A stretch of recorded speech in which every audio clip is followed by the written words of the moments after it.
Part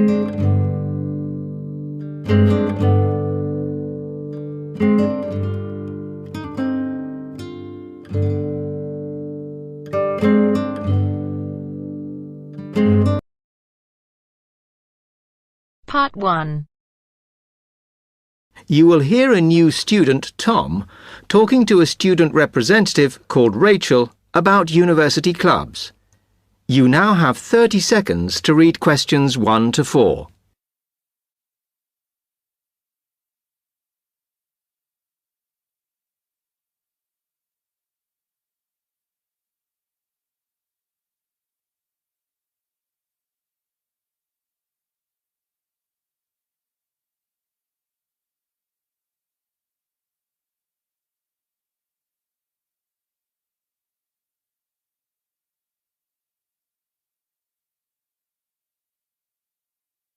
Hi, welcome to Freshers Week. I'm Rachel. Can I help you? Oh, hi. Yes, I was hoping to find out about some clubs I could join. Well, all the club stands are here in this hall. What were you interested in? Not sure. I wanted to do something where I could meet people. Well, take this leaflet with details of all the clubs and see what you think. Oh. It'll probably depend on what day you're free. Like on Mondays, there's the film club. Then on Tuesdays, you've got the climbing club. That's really good. I'm in that. Then on Wednesdays, you've got chess, if you want something a bit more intellectual. But you should look through carefully because all the clubs run extra activities as well as their normal meetings. Oh, yes, I see. So it looks like the film club has discussions after the films. I'd quite like to go to those. Then climbing. Goodness. It says here that the university has its own climbing wall. That's impressive. And they go on weekend trips. Cool. And it says the chess club normally just does games with whoever turns up. But it also runs competitions sometimes. But I bet you've got to be pretty good to do that. Yes, I think so. And how many people are in the clubs? Are they all really full? Well, obviously they're all different. So, for example, the film club has just increased its membership from 85 to 125. But I think they're hoping to extend it to 150. The climbing club's quite small, 40 people. And the chess club is fairly healthy at 55. Right. OK. So who do I see if I want to join these clubs? Well, if you go round the stands and speak to the people there, for the film club, that's the events organiser. For climbing, you'll need the club secretary, and the chess club is organised by one of the maths tutors. OK? Yep. I think I'll start with the climbing club. It sounds good. Oh, well, as I said, I'm in that, so I might be able to help you a bit. You now have 30 seconds to read questions 5 to 10.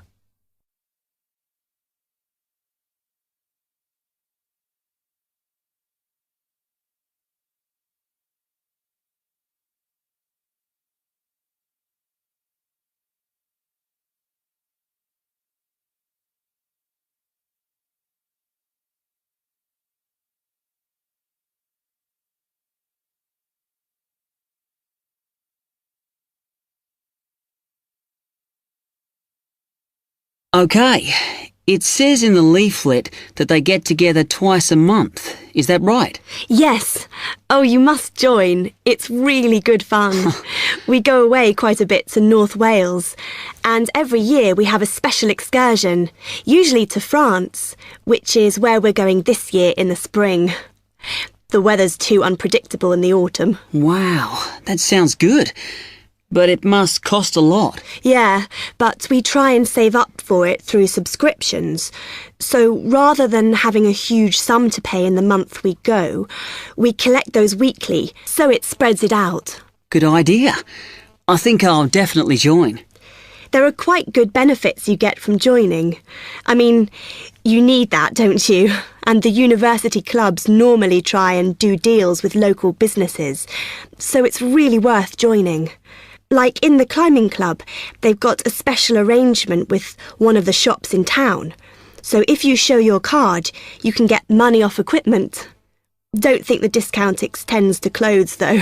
That's really worth it then. I'll go over and talk to them now. OK. Hope you do join. Oh, and another thing I meant to say. If you do become a member, you automatically receive a magazine once a year. It's quite useful and interesting because it goes out to all the national climbing clubs. And the other thing is, if you come to every session, then you can get a complimentary ticket to the big exhibition that's held in Cardiff every year.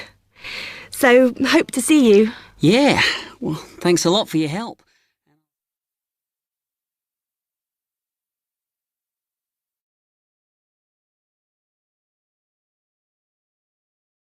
That is the end of part 1. You now have half a minute to check your answers.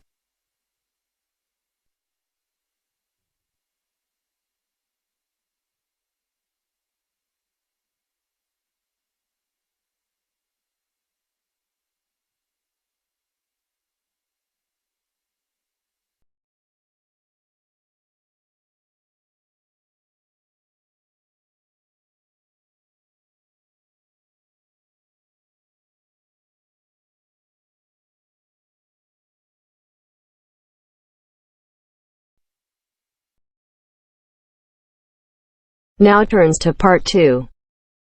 Part 2. First, you have some time to look at questions 11 to 16.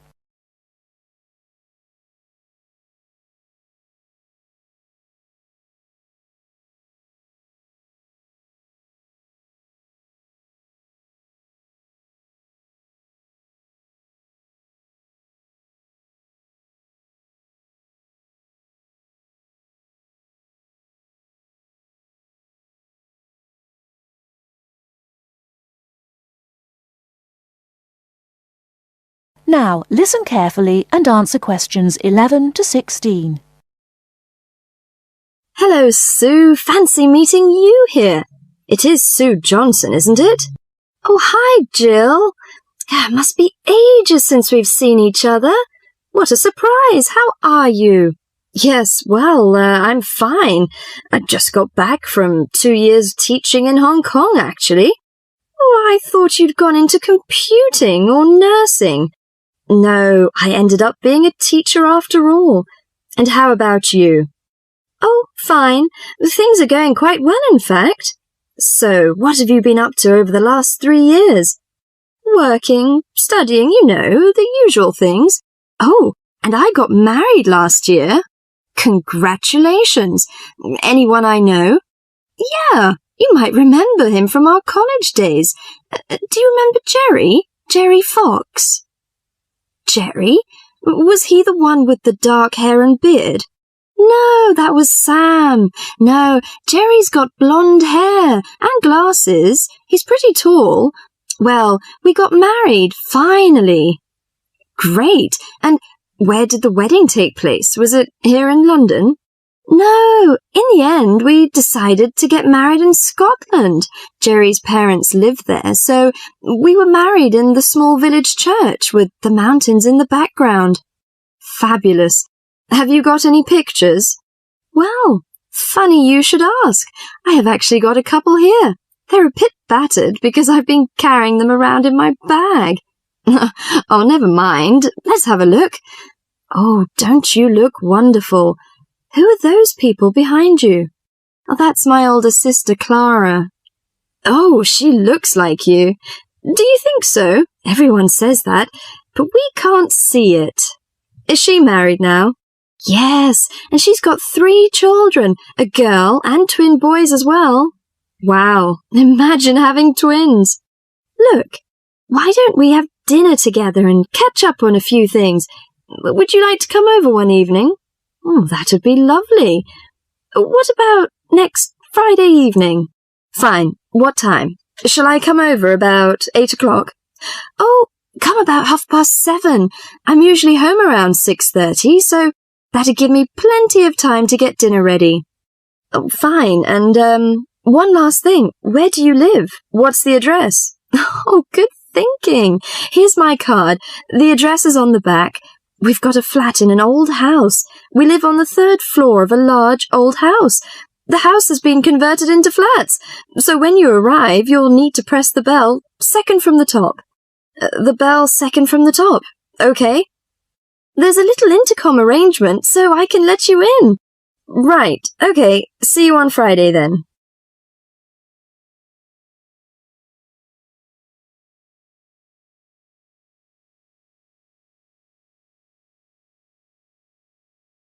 Before you hear the rest of the talk, you have some time to look at questions 17 to 20.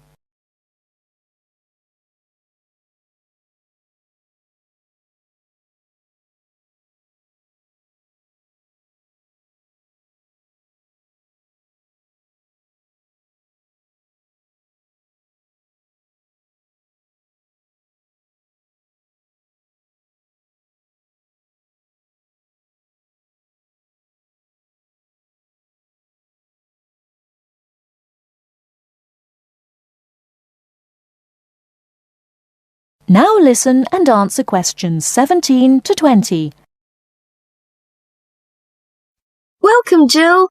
This is my husband, Jerry. Jerry, this is Jill. Hi, Jill. Nice to meet you.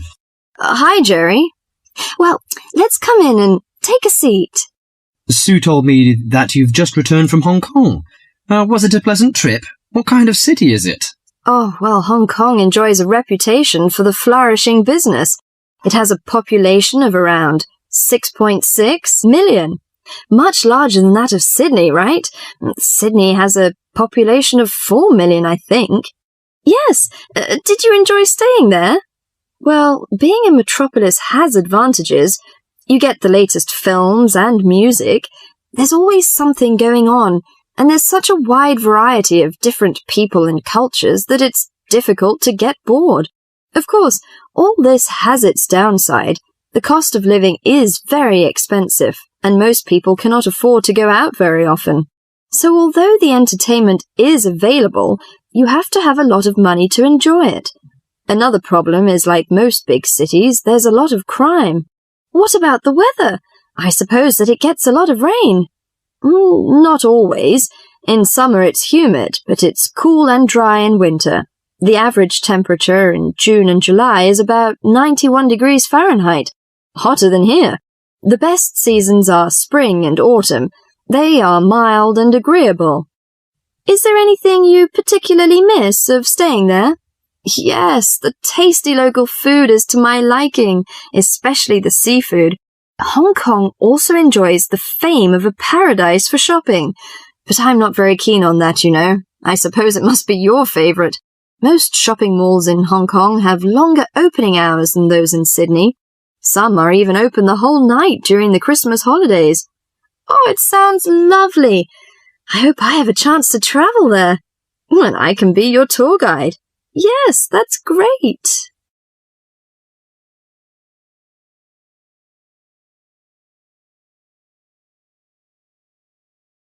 That is the end of part 2. You now have half a minute to check your answers.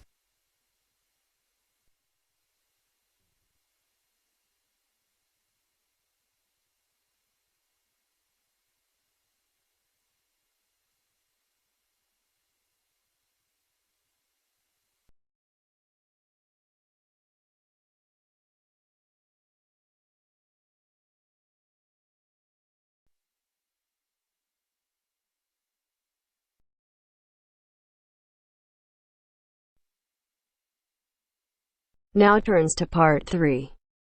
Part 3. You will hear a conversation between a potential student at Clevedon College and a representative in the Information Centre. First, you have some time to look at questions 21 to 24.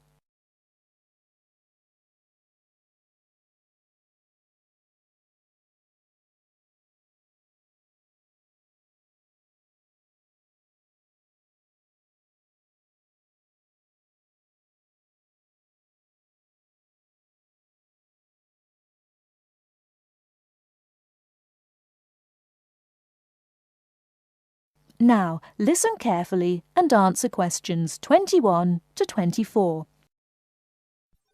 Good morning, Clevedon College. Can I help you? Yes, please. I'd like some information about evening courses this term. OK. Which subjects are you interested in?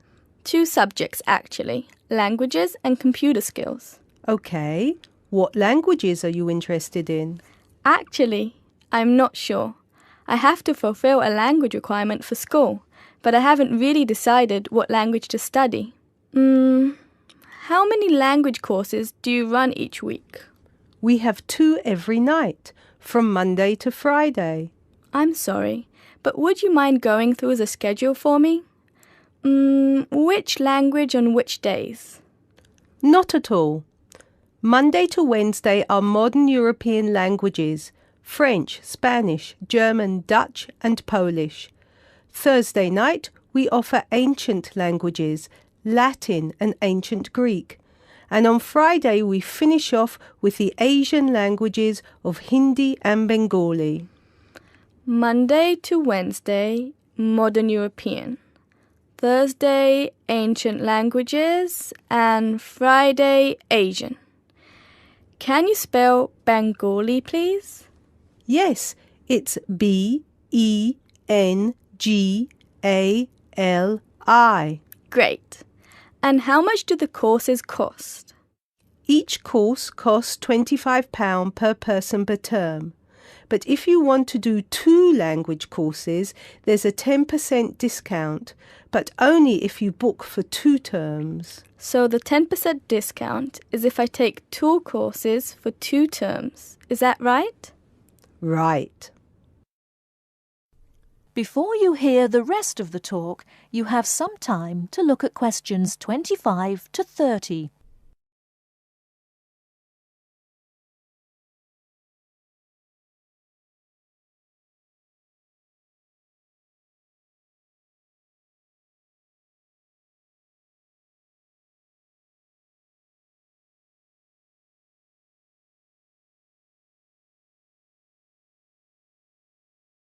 Now listen and answer questions 25 to 30. Would it be possible for me to book my classes right now? No, sorry, the computer's down. What I suggest you do is call extension 9694. Oh, no, sorry, 6994 after 6 p.m. and ask for Mrs. Johnson. I'm sorry, I didn't get that. Did you say 6994 after 6 p.m? Yes, 6994. Please ask for Mrs. Johnson. Thanks. Okay. Can we now look at the computer skill courses? Yes, of course. Computer classes always start in the first week of the month. And the way it works is we offer 1 computer class for the entire month. So you might spend 1 month on databases, another month on Excel, and so on. Classes meet once a week on Tuesday afternoons. The next class starts February 1st. Okay, so for the upcoming month, February? February is going to be databases. There are 24 places still free on that course, and it costs £40 per person. February, databases, 24 openings, £40. Okay. Excel starts in March, and that's nearly full. Only 4 slots left. It's £45. Okay, Excel, March, only 4 slots left. Got it. April is Outlook. That is never as popular since it costs so much more, but you get a free CD. It is £60 for the month, and there are 19 places left. Okay, April, Outlook, £60. Is that it? No. On the 3rd of June, we start a Word course. We have 16 vacancies for that at the moment. It's also expensive at £55. 3rd of June, Word, 16 vacancies, £55. Now, do I call the same number to book a place in one of these classes? No, you have to call Mary Jones, I think. Yes, Mary Jones. Extension 9623. Sorry, could you repeat that number? Yes, extension 9623. Please call her before 6 p.m. Okay, many thanks for all your help.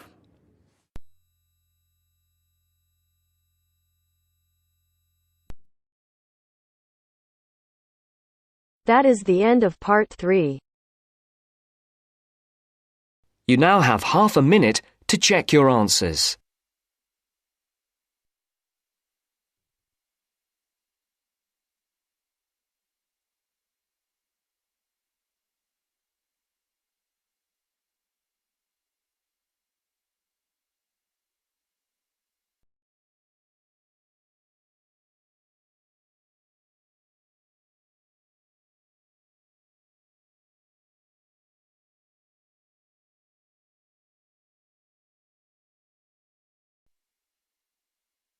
Now turns to part 4. Part 4. You are going to hear a talk about the English policeman. As you listen, complete the notes below. First, you have some time to look at questions 31 to 40.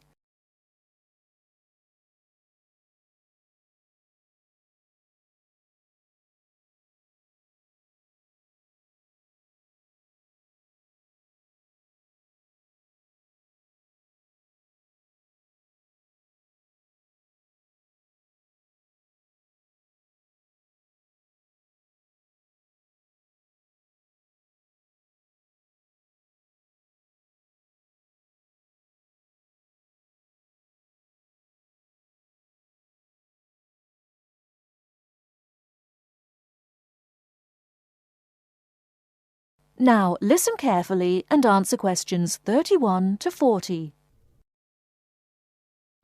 The English policeman has several nicknames, but the most frequently used are copper and bobby. The first name comes from the verb to cop, which is also slang, meaning to take or to capture, and the second comes from the first name of Sir Robert Peel, the 19th century politician who was the founder of the police force as we know it today. An early nickname for the policeman was Peeler, but this one has died out. Whatever we may call them, the general opinion of the police seems to be a favourable one, except, of course, among the criminal part of the community, where the police are given more derogatory nicknames which originated in America, such as Fuzz or Pig.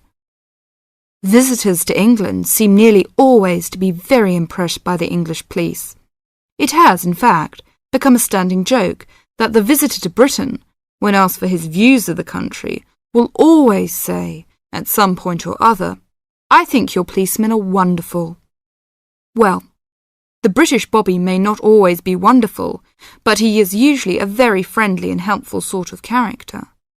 A music hall song of some years ago was called, "If you want to know the time, ask a policeman." Nowadays, most people own watches, but they still seem to find plenty of other questions to ask the policeman. In London, the policemen spend so much of their time directing visitors about the city that one wonders how they ever find time to do anything else.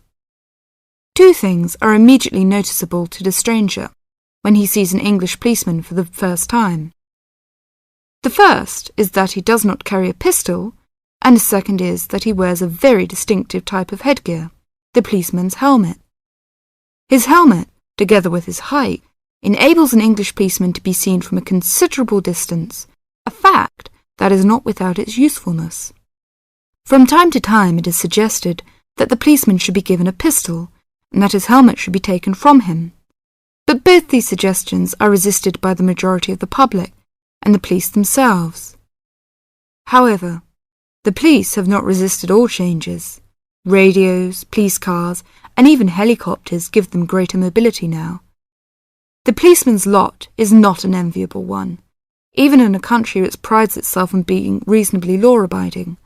But, on the whole, the English policeman fulfills his often thankless task with courtesy and good humour, and with an understanding of the fundamental fact that the police are the country's servants, and not its masters. That is the end of part 4. You now have half a minute to check your answers.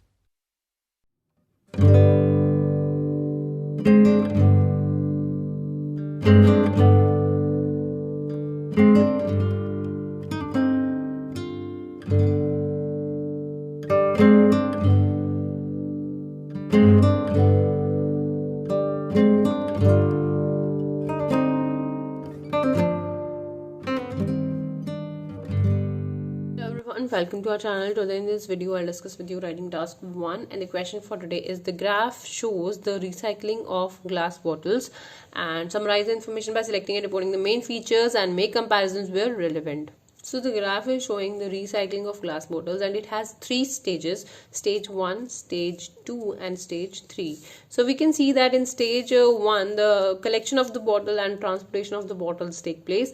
In stage 2 the bottles are cleaned with the high pressure water, and then these are divided into 3 categories: clear bottle, green color bottle and brown bottles. Then it has been sent to the factory, and where it is crushed into glass pieces, then burned in a furnace at the temperature 600 degrees Celsius to 800 degrees Celsius. Then new liquid glass is added into this recycled liquid glass. So here the glass has been melted, and in this melted recycled glass new liquid glass has been added, and they are poured in a mold to give it a shape. Then these bottles are sent and added with the beverages, and these are then sent to the supermarkets or market.